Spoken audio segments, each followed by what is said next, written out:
Hello everyone, welcome to my YouTube channel. आज हम देखेंगे स्ट्रोक के बारे में कुछ जानकारी। ये स्ट्रोक होता क्या है? तो कॉमन टर्म्स में वी से इट एज पैरालिसिस, या मराठी में हम उसको लकवा ऐसा बोलते हैं। तो इसमें क्या होता है, आपकी आधी body may it be hands, legs और कभी कभी फेस, ऐसा तीनों साइड इन्वॉल्व होते हैं। ठीक है, so there will be weakness of one side of your body, particularly your hands and legs, and sometimes face also is involved. तो अभी ये स्ट्रोक के बारे में हम कैसे कैसे हम ये अदा करेंगे कि इसको स्ट्रोक हुआ है ये पेशेंट को। तो सबसे पहले जो रिस्क फैक्टर है उसको जान लेना चाहिए पेशेंट ने। दूसरा है स्ट्रोक के कुछ साइंस एंड सिम्टम्स। अगर घर में you have to remember FAST, fast, ये निमोनिक याद करिए। Fast is what? F for face, A for arm, S for speech and T for time. अभी ये जो चार फैक्टर्स है मैं आपको एक्सप्लेन करती हूँ। अगर फेस में कुछ डेविएशन है, ठीक है, पेशेंट के या कोई भी घर में जिसको स्ट्रोक का अटैक आ रहा है, उसके ये सारे सिम्टम्स सबसे पहला दिखेंगे।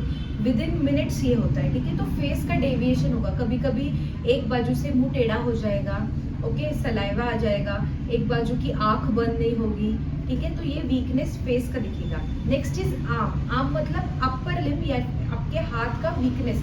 For example patient is trying to grab a towel from the hook, he will not be able to, क्योंकि इतना वीकनेस होगा कि उनको वो हाथ ऊपर नहीं जाएगा। एस इज फॉर स्पीच, तो पेशेंट का स्पीच स्लर्ड होगा, तो बात करने जाएगा पेशेंट बट वो अच्छे से बोल नहीं पाएगा, तोतलाएगा पेशेंट, तो उसमें है तुम्हारे speech affection. And T is for time मतलब जैसे जैसे टाइम जाएगा आगे ये सिम्टम्स सारे बढ़ते जाएंगे। जैसे फेशियल डेविएशन है, आपका हाथ का वीकनेस है या फिर स्पीच है, ये बढ़ते जाएगा, ठीक है। So these are very alarming symptoms of stroke. ऐसा कोई भी पेशेंट को हो तो immediately you have to call the emergency services, ambulance लेके पेशेंट को आपको हॉस्पिटल शिफ्ट करना है तुरंत। जितना जल्दी हो सके उतना, अगर स्ट्रोक का ट्रीटमेंट स्टार्ट करोगे तो उतना जल्दी रिकवरी होगा और उतना कम अफेक्शन होगा पेशेंट को। कम अफेक्शन एज इन जो भी हाथ पैर का वीकनेस है या जो बाद में टेढ़ापन होने वाला है वो सब कम हो जाएगा।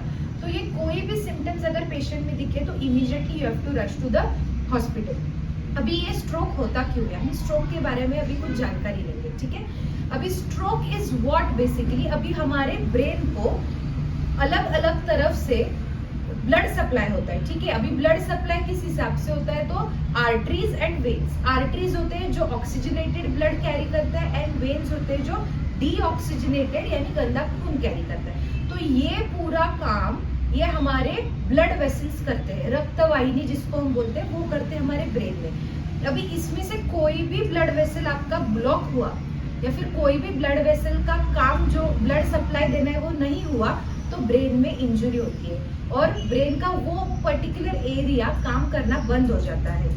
This can be clearly seen in MRI of the brain, ठीक है। अभी ये ऐसे क्यों होता है? स्ट्रोक के दो टाइप्स है basically, ischaemic and haemorrhagic. Now I will not go into the medical details, but मैं थोड़ा सा वे टाइप में आपको समझाने की कोशिश करती हूँ। अभी क्या होता है, दो टाइप का स्ट्रोक होता है। एक में ये होता है कि जो ब्लड वेसल रहता है उसके अंदर धीरे धीरे age and when the time passes, age increases, cholesterol deposit होना स्टार्ट होता है ब्लड आर्टरी के लूमेन में। तो उससे क्या होगा, धीरे धीरे धीरे उसका जो सरफेस एरिया है, अंदर का जो कर्वेचर है आर्टरी का, वो ब्लॉक होते होते एक दिन पूरा ब्लॉक हो जाएगा। तो वो जो ब्लड फ्लो है वो स्टॉप हो जाएगा वहां पे, और वो ब्रेन के एरिया को, पर्टिकुलर एरिया को ब्लड नहीं मिलेगा। उससे क्या होगा, उधर के ब्रेन सेल्स जो है वो डेड हो जाएंगे, एंड वो पर्टिकुलर एरिया जो आपके बॉडी को सप्लाई करता है वो काम करना बंद हो जाएगा। जैसे कि फॉर एग्जांपल ये एरिया जो पैराइटल लोब रहता है, इसका काम है कि हाथ और पैर की मूवमेंट करना। अभी उधर ही अगर ब्लड सप्लाई स्टॉप हुआ तो आपका हाथ और पैर मूव होना स्टॉप हो जाएगा, ओके। तो ऐसा अलग अलग तरफ से अलग अलग ब्लड आर्टरीज आपकी सप्लाई करते हैं। जो आर्टरी में ब्लॉकेज होगा वो पर्टिकुलर फंक्शन आपका खत्म हो जाता है। अभी ये ऐसा क्यों होता है ब्रेन में कि एक बार उसको अगर डैमेज हो गया तो वापस रिकवरेबल क्यों नहीं होता है? Because brain cells are particular cells, उसको हम न्यूरॉन्स बोलते हैं।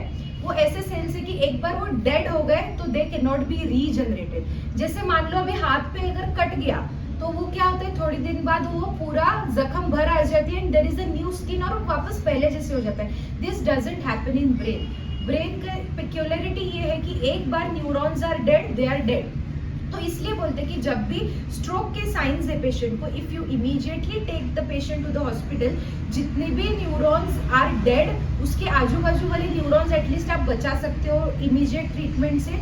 नहीं तो क्या होगा, वो डैमेज बढ़ता बढ़ता बढ़ता जाता है। जैसे पहले सिर्फ हैंड अफेक्टेड होगा, अगर आपने इमीडिएट केयर नहीं लिया, लेग भी जाएगा, स्पीच भी जाएगा, फेस भी जाएगा। So this can happen, so immediate treatment is very much necessary. Okay, now हम देखेंगे कि ये क्यों होता है, क्या रिस्क फैक्टर्स है स्ट्रोक के, स्ट्रोक क्यों होता है पेशेंट्स में। तो हम डिवाइड करते हैं ये रिस्क फैक्टर्स को modifiable and non modifiable. Modifiable as in what, कि आप अगर केयर करोगे तो ये मॉडिफाइबल जो रिस्क फैक्टर्स है you can change them and you can stay healthy and fit. Non modifiable ऐसे रिस्क फैक्टर्स है जिसमें you can not change it, उसकी वजह से स्ट्रोक हो सकता है। तो मॉडिफाइबल में क्या क्या आता है, सबसे पहले ओवरवेट या ओबेसिटी जो है, इसमें क्या होता है, कोलेस्ट्रॉल लेवल्स हाई होने की वजह से ओवरवेट और ओबेसिटी में वो क्या होता है, लूमेन के अंदर या आर्टरी ब्लड वेसल के अंदर कोलेस्ट्रॉल डिपॉजिट हो कि उसमें प्लाक्स फॉर्म हो जाते हैं एंड धीरे धीरे that can block your artery.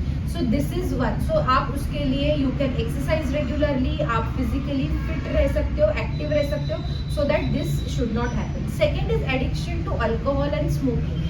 Alcohol and smoking की वजह से क्या होता है, एथेरोस्क्लेरोसिस होता है। उसमें क्या होता है, तुम्हारे जो ब्लड वेसल्स रहते हैं उसके वॉल्स का हार्डनिंग हो जाता है। भले कोलेस्टेरॉल उसमें इतना रोल प्ले नहीं करता है, बट अगर वॉल्स ही हार्डन हुए, actually the blood vessel should be elastic, so vasodilatation vasoconstriction होता है, दैट इज व्हाट। इलास्टिक रहा तो blood vessels can elongate as well as they can constrict. But if you have a history of alcohol intake और smoking, उसमें वो आपके blood vessels, blood wall जो है, ब्लड आर्टरी के walls, that becomes harden and उसकी वजह से again there can be blockage in your arteries. Third one is diabetes.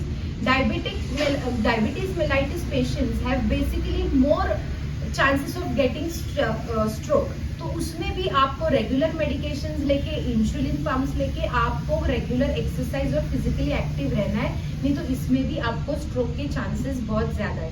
Hypertension, hypertensive patients, अभी पेशेंट्स क्या करते हैं, खुद से दे विल ट्राई कि हाँ अभी मैं 4 दिन गोली नहीं लूंगा हाइपरटेंशन की। देखते हैं hypertension as in increase in blood pressure.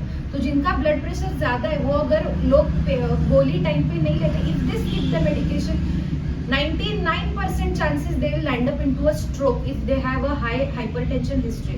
So hypertensive patients ने जिनका बीपी ज्यादा है, उन्होंने कभी अपनी एंटी हाइपरटेंसिव मेडिसिन मिस नहीं करना चाहिए। उन्होंने अपनी गोली हमेशा रेगुलर टाइम पे as prescribed by your doctor you have to take it. अब हम बढ़ेंगे नॉन मॉडिफाइबल कॉजेस की तरफ। अभी non modifiable as in you can not do much in it, but again prevention is always better than cure. You can not say that हाँ ये non modifiable cause है तो हमें होगा ही, ऐसा नहीं है। But it is been described in modifiable and non modifiable. तो नॉन मॉडिफाइबल जैसे कि एज, अभी जैसे जैसे एज बढ़ता है what happens, atherosclerosis and arteriosclerosis is very common in old age, तो उनमें स्ट्रोक के चांसेस ज्यादा है।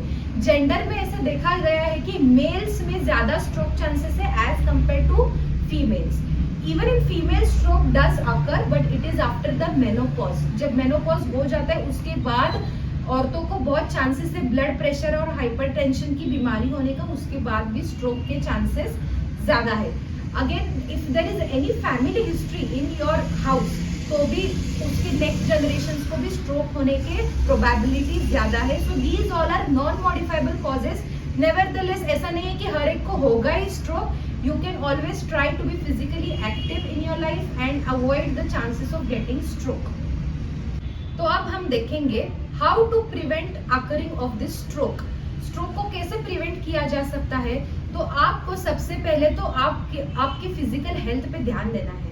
इफ यू आर ओवरवेट और even if you are not physically active, you have to start exercising regularly, at least a brisk walk of 30 to 40 minutes and some physical exercises you have to do daily.